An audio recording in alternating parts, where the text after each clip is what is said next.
Assalamualaikum warahmatullahi wabarakatuh.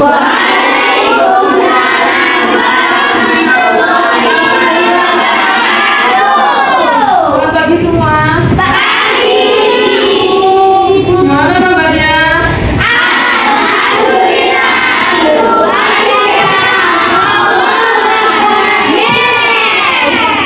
Semangat banget ya. Kalau gini pelajarannya pasti seru banget. Nah, untuk sekarang ketua kelasnya siapa? Sally. Minta tolong untuk dipimpin berdoa baca Fatihah masing-masing.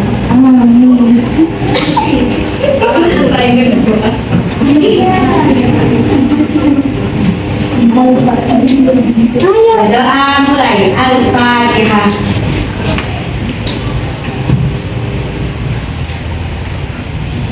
Amin. Kalau gitu diabsen dulu ya. Adila Aura Rahmania. Hadir. Gimana kabarnya hari ini? Baik. Oke. Afifa Abra Alhamdulillah. Gimana kabarnya hari ini? Aida Roza Fitria. Gimana kabarnya? Kenapa? Oh, sakit hati. Alidia Fitria. Hadir. Gimana kabarnya? Anissa Salsa. Gimana kabarnya? Adina Rusnia. Gimana kabarnya? Atia Jazila Nurfida. Gimana kabarnya? Aura Kendana Firdaus. Gimana kabarnya? Aziza Sahabat Jamaini. Gimana kabarnya? Astia Nur Syifa. Gimana kabarnya? Bunga Aulia Rahma. Sakit. Kalista Broku. Gimana kabarnya? Chelsea Laila. Gimana kabarnya? Insya Allah bagus semua loh. Davina Aurelia. Dea Ayu. Faria Naila. Fitri Anabila. Amalia Rubita. Ibnan Erni. Iza Kodronada. Kamaila Mamtaza. Rafa Italia. Mawadatul Ibadah. Mawati Putri Maharani. Mirza Asabina. Mami Sadatul Ulia. Nadia Kirana Ismadari. Nafisa Hamila. Naila Syifa. Nada Iin Nurmadita. Nada Syaraini. Nihaya Maulidia. Nur Akil Zuro. Nurul Izzah. Febri Tadwi. Rena Salwa. Rizky Anadia. Siti Rosa. Syifa Amila. Zahratul Aulia Mufida. Zahratul Aina Tasya. Zulfi Murtaza. Hadir. Untuk teman-teman kita yang sakit, kita doakan semoga cepat sembuh. Amin. Oke, pada hari ini kita akan membahas mengenai sejarah kerajaan-kerajaan Islam di Nusantara. Ada yang ingat nggak? Apa manfaat dari kita belajar sejarah?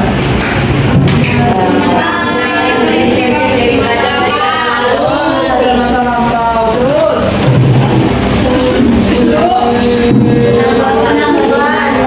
untuk menambah pengetahuan. Selain kita belajar masa lalu, tentunya kita juga harus mengetahui masa lalu dan belajar dari untuk perbaikan-perbaikan di masa depan. Nah, pada hari ini tujuan pelajaran kita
bukti dari adanya teori Mekah, karena di Samudra Pasai itu menggunakan sultan, yang mana pada masa-masa tersebut itu sultan itu berasal dari daerah Jazirah Arab.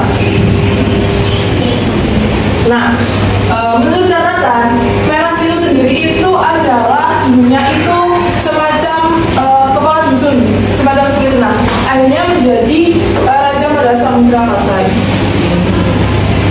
Next. Nah, kerajaannya ini sendiri didirikan pada tahun 1267 Masehi. Nah, buktinya itu apa? Adanya kerajaan Samudra Pasai itu. Nah, ditemukannya 3 batu nisan bersurat, yang mana pada nisan tersebut itu dituliskan kisah dari Samudra Pasai, bahwa ada kerajaan Islam pada masa-masa tersebut. Samudra Pasai sendiri itu merupakan kerajaan Islam pertama di Indonesia. Nah, berikut adalah raja-raja dari Samudra Pasai. Yang pertama ada Sultan Malik As-Saleh, kemudian Sultan Muhammad Malik Zahir, ada juga Sultan Mahmud Malik Zahir, kemudian ada Sultan Zainal Abidin Malik Zahir, ada Sultan Ahlisya, ada Abu Zain Malik Zahir, dan Mahmud Malik Zahir. Nah, setelah membahas bagaimana pendirian dari Samudra Pasai sendiri, kita akan membahas mengenai sistem ekonominya. Nah, kita lihat tadi Samudra Pasai berada di Sumatera, yang mana memiliki Selat Malaka. Nah, pada zamannya Selat Malaka itu adalah pusat perdagangan di Indonesia itu sendiri. Jadi banyak orang Arab, Persia, bahkan Cina itu berdagang ke Indonesia. Nah, kerajaan Samudra Pasai itu bekerja sama dengan Cina pada masa Sultan Malik As-Saleh. Jadi mereka itu bekerja sama dalam hal perdagangan. Buktinya apa? Dari hubungan kerajaan Samudra Pasai dengan Cina itu dari catatan dinasti Yuan, yang mengatakan bahwa dari Samudra Pasai itu mengirim 2 utusan untuk bekerja sama dengan Cina. Nah, untuk masa keemasan sendiri itu dimulai pada abad ke-16. Buktinya dari catatan teori Pires yang mengatakan bahwa Samudra Pasai itu mengalami masa keemasan pada abad ke-16, di mana berbagai kemajuan bidang, baik itu perdagangan, politik, dan lain sebagainya. Komoditas dari perdagangan Samudra Pasai sendiri itu adalah lada, nah, sutra, dan kapur barus. Komoditasnya sendiri yaitu adalah lada, sutra, dan kapur barus. Nah, pendapatan dari Samudra Pasai itu dari mana? Tentunya dari perdagangan. Terus ada juga impor dan ekspor. Nah, Samudra Pasai sendiri itu juga mencetak mata uang yang disebut dengan Chinese. Apa mata uangnya? Chinese. Nah, Chinese sendiri itu adalah kayak koin yang terbuat dari emas atau jam. Kemudian adalah bidang keagamaan. Pada abad ke-14, Samudra Pasai itu menjadi pusat dari berkembangnya pusat studi Islam pada masa tersebut. Nah, pada masa itu raja-raja Samudra Pasai itu menganut mazhab Imam Syafi'i, dan mereka bertekad untuk menyebarkan mazhab-mazhab tersebut. Bahkan ada juga catatan dari Hikayat Patani, yang mana menyebutkan bahwa Samudra Pasai itu mengirim beberapa ulama untuk mengislamkan kerajaan Patani sendiri. Nah, akhirnya kerajaan Patani itu kerajaannya masuk Islam, yang mana ulamanya yaitu ada Syekh Said. Siapa namanya? Syekh Said. Nah, beliaulah yang mengislamkan Raja Patani sehingga masuk Islam. Next adalah runtuhnya. Karena masuknya Portugis di Indonesia dan dominasi Portugis atas Malaka pada tahun 1511 itu mengakibatkan kerajaan Samudra Pasai itu melemah, mulai terdesak. Nah, akhirnya di bawah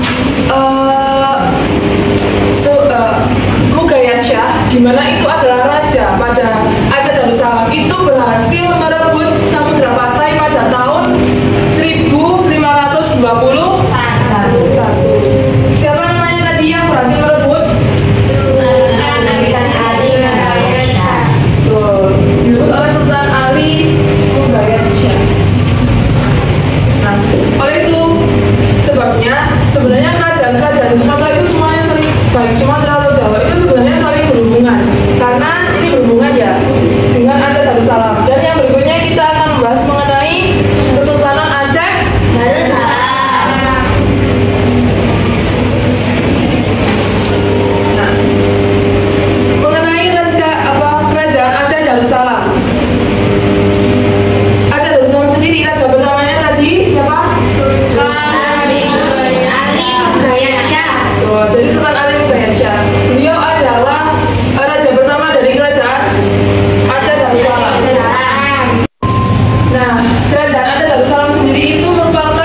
dari kerajaan Kediri itu, kerajaan Aceh Darussalam itu berhasil menguasai kerajaan Jaya. Nah, pada tahun 1524 itu berhasil menguasai Samudra Pasai, dan pada tahun 1529 beliau kerajaan Aceh Darussalam itu hendak menguasai hendak melawan Portugis. Akan tetapi pada 1530 itu digagalkan. Karena apa? Karena Sultan Ali Buayasya itu meninggal dunia. Cantik toh? Ayo semangat, ayo semangat. Gimana kabarnya? Alhamdulillah, luar biasa. Allahu Akbar. Yes.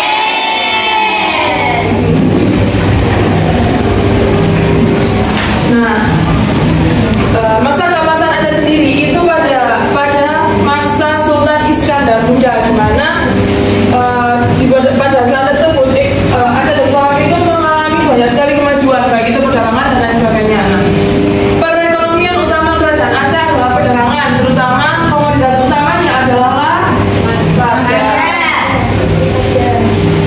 Nah, Aceh sendiri itu menjalin hubungan perdagangan dengan Makkah, kemudian dengan Arab, Turki, Mesir, Prancis, dan lain sebagainya, bahkan sampai dengan Jepang.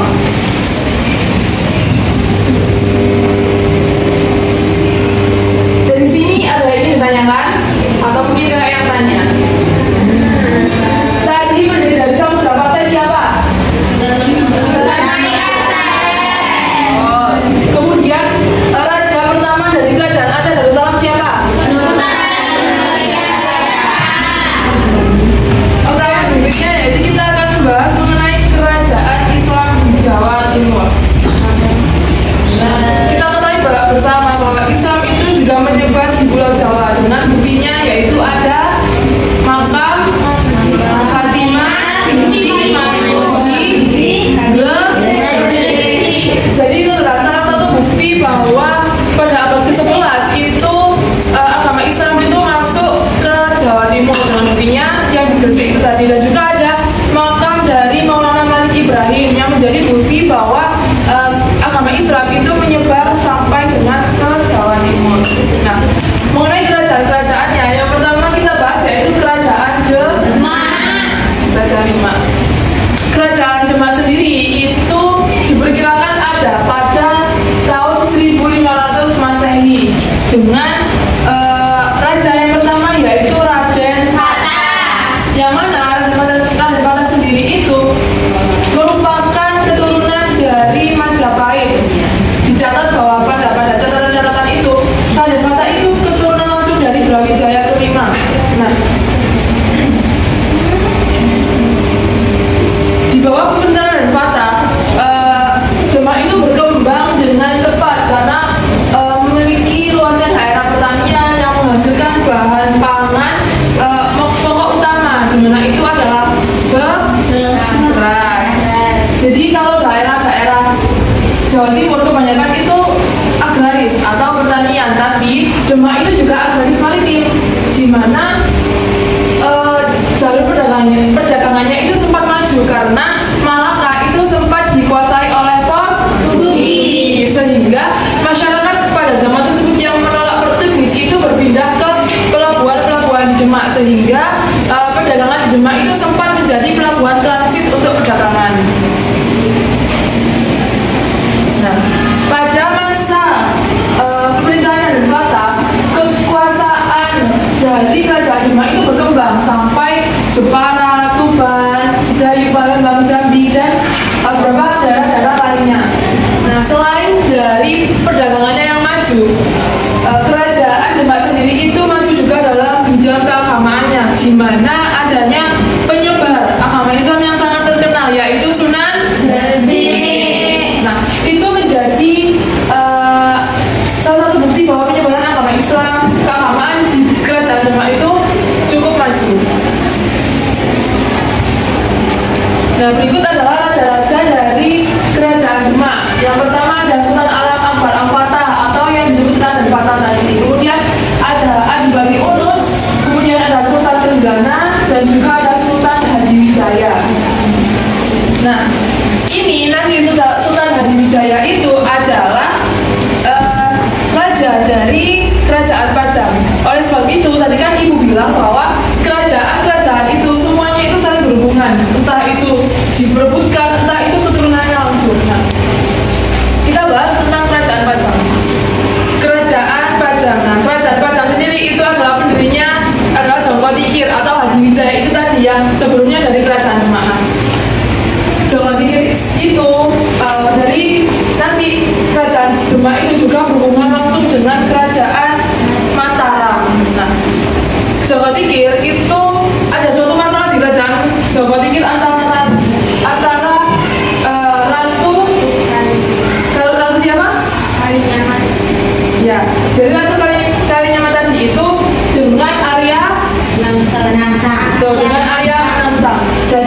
tidak bisa kayak kerajaannya itu mundur. Nah, di sisi lain yang dipimpin oleh anak dari Ki Ageng yang namanya Sutawijaya itu berhasil membawa Mataram itu menjadi lebih baik, sehingga akhirnya kerajaan Pajang itu jatuh ke tangan Sutawijaya dan beralih menjadi kerajaan Mataram.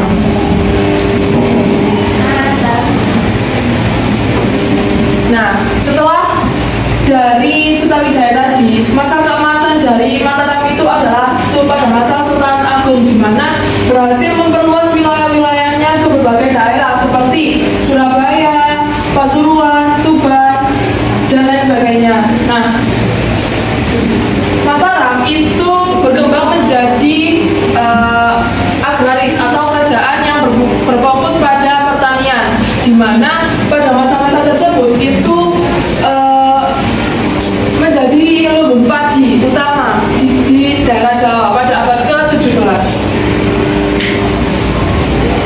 Di bidang sosial sendiri, kerajaan Mataram itu terbagi menjadi 3. Pada zaman dahulu kan ada yang namanya kerajaan dan keluarga raja, kemudian ada bangsawan, dan juga ada masyarakat yang mengabdi kepada raja-rajanya. Kebudayaannya sendiri, Mataram itu menggabungkan Hindu-Buddha dengan Islam. Contohnya adanya grebek maulid. Nah, grebek-grebek itu tadi kayak semisal membuat tumpeng, terus kayak muteri, itu sebenarnya dari kebudayaan lampau, dari kebudayaan Hindu-Buddha. Nah, kemudian diadopsi atau diakulturasi. Nah, itu juga menjadi jalur-jalur masuknya. Ada yang ingat nggak jalur-jalur masuknya Islam apa aja?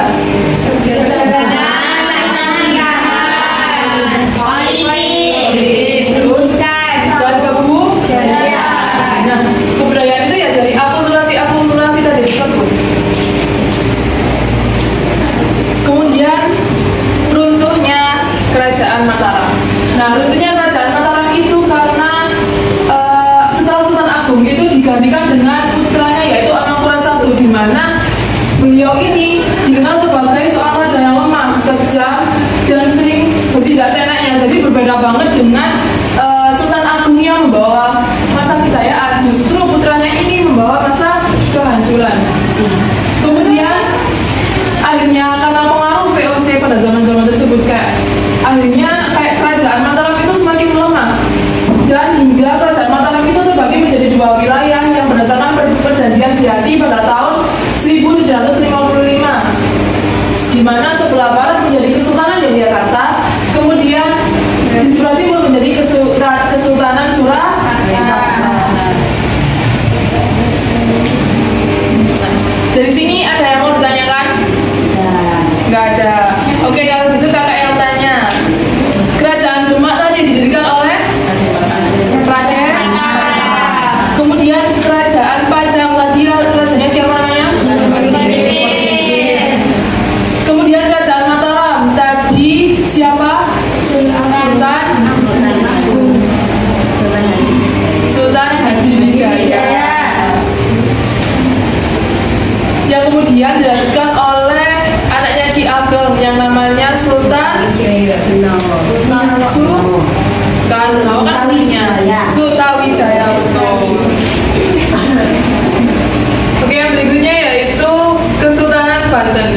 Kesultanan Banten itu berdiri sekitar tahun 1526, di mana didirikan oleh Fathahillah yang merupakan putra dari Sunan Gunung Jati. Nah, Fathahillah sendiri itu setelah dipegang oleh Fathahillah pada tahun 1570, Sunan Fathahillah itu meninggal dunia dan digantikan oleh putranya Pangeran Yusuf. Nah, pada masa setelah itu digantikan oleh Maulana Muhammad, kemudian ada juga oleh Sultan Abu Bakar Mahmud Abdul Qadir. Nah, pada kerajaan Banten ini, Belanda itu pernah masuk ke Indonesia. Pertama kan di Banten. Nah, itu mengalami penolakan karena Belanda itu bersifat ampuh, sehingga diusir oleh masyarakat Banten pada masa tersebut. Nah, kemudian Belanda itu datang kembali ke Indonesia dengan kayak sudah belajar gitu dari pengalaman yang sebelumnya kayak bersifat aku, sehingga Belanda itu kayak belajar bersifat kayak masyarakat. Jadi akhirnya bisa diterima di Banten lah, di Banten. Nah, akhirnya dari adanya Belanda atau VOC tadi datang ke Banten itu ada yang mendukung, ada yang enggak.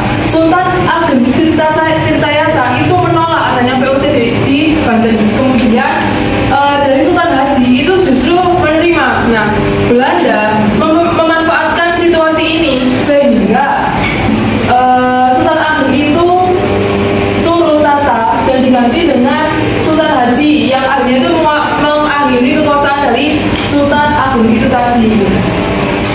Nah, inilah yang membawa kemunduran pada kerajaan Banten tersebut. Nah, dari sini ada yang ditanyakan? Tadi siapa raja yang mendirikan kerajaan Banten?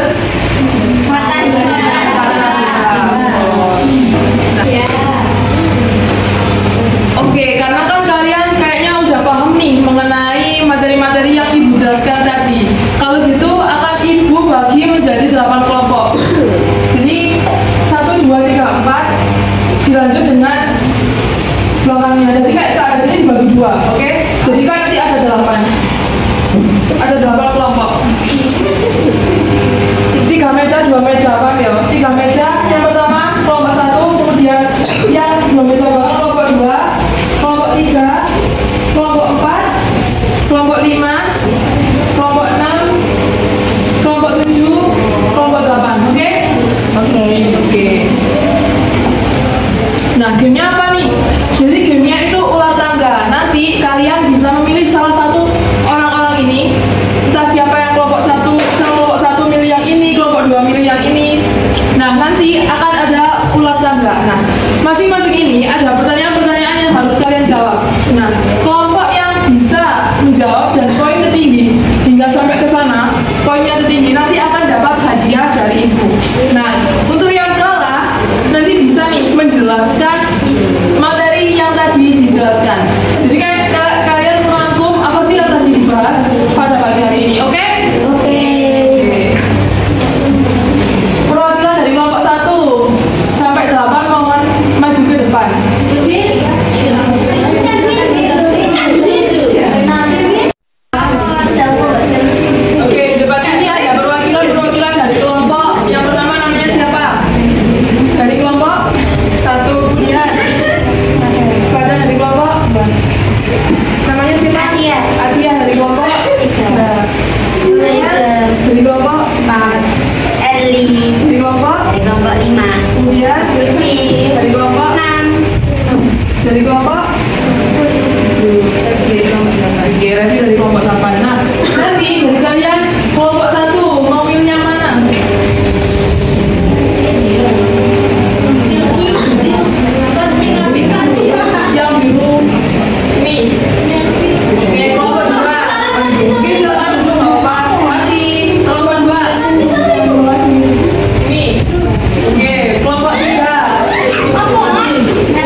Nih sama.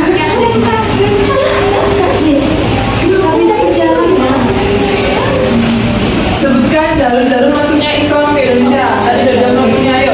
Ya. Apa aja? Nikah, berdagangan,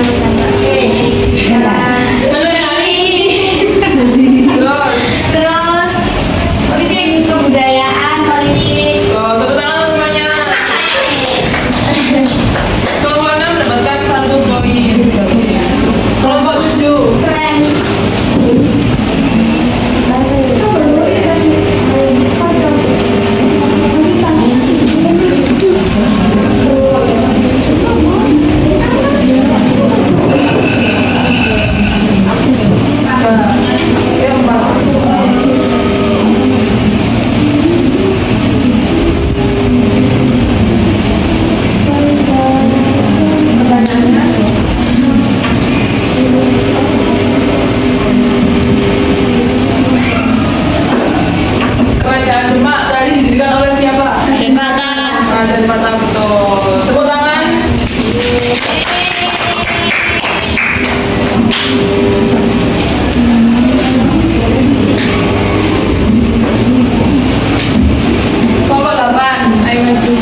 tangan ada yang salah.